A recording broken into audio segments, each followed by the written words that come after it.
Good afternoon, Rob Evans, FTE. Just wanted to come on here and point out something that I've really noticed just recently, and it was that I say we as a society are becoming overconsumed with everything that's being thrown at us. So much so that, I did a blog the other day on red flags and noticing our warning signals. Well, we walked around a shop the other day and we noticed that a emergency exit was padlocked and blocked with a load of bloody bird cages and stuff. Nobody notices, nobody's aware until it all comes out and it catches up with you. Sorry, I've still got bloody flies here. And that'd be the same for a physical injury. If you've got a physical injury and you don't act on it, if you don't notice these twinges and muscle aches, something's going to go ping and it'll force you to stop. And that's kind of the same with the mental issues. With mental health, it can be a slow accumulation and it will build up. Bloody flies. And it will build up slowly on you. Or it can be an all in one straight away. Biters as well. And you can have something that can get you straight away, and that can be the stack toppled. So saturation point is saturation point. There's a limit on it, and that's it, and you can't go past that. So it's noticing and acting on before it becomes too late. I only speak from experience, and I've tried to put out my experience to allow others to see that it's okay to not be okay, to see that it's okay that you can have a crap day and struggle. It's bloody flies. This could almost be a trigger. It's just pissing me off straight away. But it's identifying and recognising when you are becoming triggered, stressed, and how we respond and react makes a huge difference. So he says with the flies. But it's having a more informed choice of how we deal with stuff. Now, just by into that stress, fight, flight situation, we have hairs on the back of our neck will stand up. That's telling us something's about to attack us. It's I don't know, it goes back for years and it's in us. And it's there to keep you alive, survive. But we also tighten up and everything clamps in and it stops the signals going from the body to the brain and vice versa. Didn't get it. I have to work on my cry. But we have to move to get energy that's stuck in us to move and flow. And if you have stress and everything else that's going on, it could come out in your hair. You can start losing your hair. You may, flipping heck, about 4 of them here now. You may end up getting eczema, which I've never had before until I left the fire service. That could be down to my diet with sugar, too much sugar. Definitely with stress. I was holding a lot of weight. And it just affects us in different ways. Your autoimmune system becomes affected. And that's all down to all these different stresses. You'll get achy joints maybe, stiff joints, you just feel fatigued all the time. There's so many different ways that the body can become affected. So it's recognising and identifying in early stages to how we can, limit it or prevent it becoming too difficult.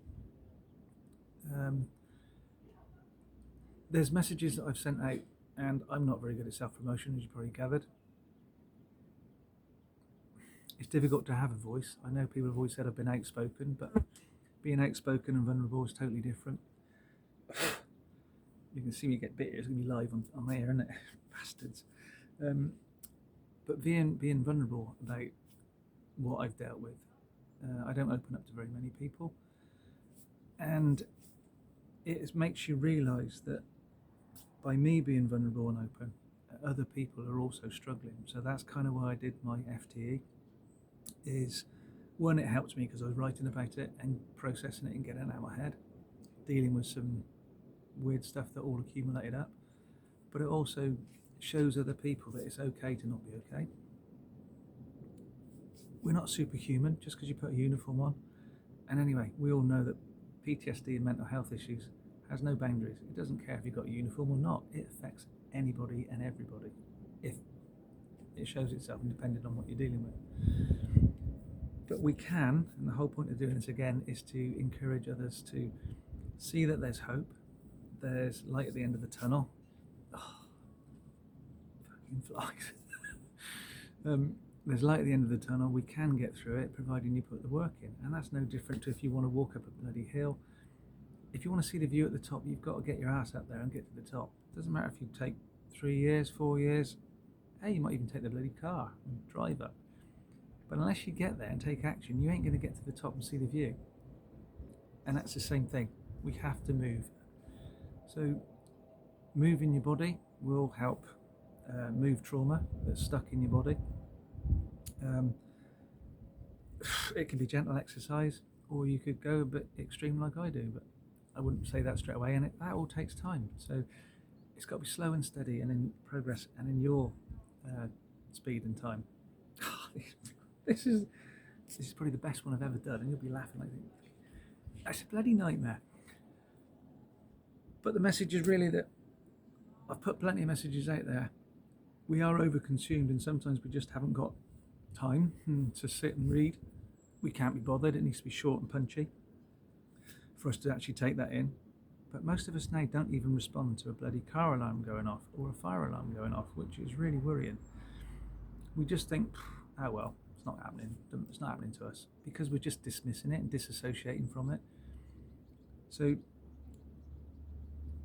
I would say think about how and why or where you're being triggered and where you're feeling it in your body. When we have awareness within ourselves, why did I have an outburst at that? Somebody just said something, I've had a massive outburst. It's not really in your character, it's not the norm. People must have thought in the fire brigade I was a right grumpy old bastard. No, I stood my ground against some stupid decisions that were going on, because it was affecting directly my crew, the public, and me. And do you know what? My health is as valuable as anybody else's. We all deserve to be healthy.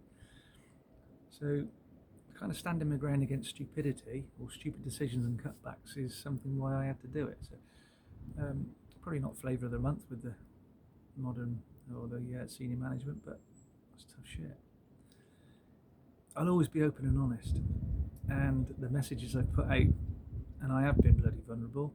Like I say, you don't know my full story because I'll keep some of it to myself, but I will push myself, and I've still got to work out why I push myself further than maybe I should do, but I'll work on that one. I'm learning now to be a coach to help other people, so we can do somatic and vagal nerve training, just for trauma-informed coaching. And it's simple basics that I've been doing through karate and my yoga karate for 35 plus years, and yoga every day now for over a year, every morning without fail. And I feel that my body is in better shape. The energy within me is no longer stuck. I'm allowing things to flow. My joints don't ache as much because we hold on to everything within our bodies. So I hope this has helped, and if you get a chance to read through some of the YouTube videos, the podcasts on Spotify and Anchor.fm, or even just my blogs, then it may take a while for that seed to go in. You may read it and think, they're not what he's on about. Oh well, nor do I. But it might be that you think, oh shit, yeah, I can relate to some of that. Yeah, that kind of makes sense. Oh, it's not just me. The grey-haired old fart, he's struggling as well. Bloody hell, I didn't realise that, because I always covered up with a smile, and nobody really knows the true me, apart from my wife. So I always try and be positive. I'm never down for long, and I want to keep on encouraging. And sometimes there's an important message that we don't get to see enough of because we're bombarded with negativity. I've written these in my books basically to encourage and inspire, and to have positive energy. And with support from each other, we can definitely get there. So hopefully this has helped. If you like it, if you can do something about these bloody flies, I'll be well happy. But if you like it, or you want to subscribe to carry on, then feel free to message me, and we can talk about doing some training if you wish to. I'm up for any of that. Like I say, I'm just trying to help people. if it can happen to me, which I always thought was in control, then it can happen to anybody. So keep positive, keep safe, and watch out for your warning signals. So don't ignore them. They're there for a reason. Trust your gut instinct. Trust your intuition. And the biggest thing is listen to it. I think you've had enough of me for now, so I'll say bye for now. Ciao.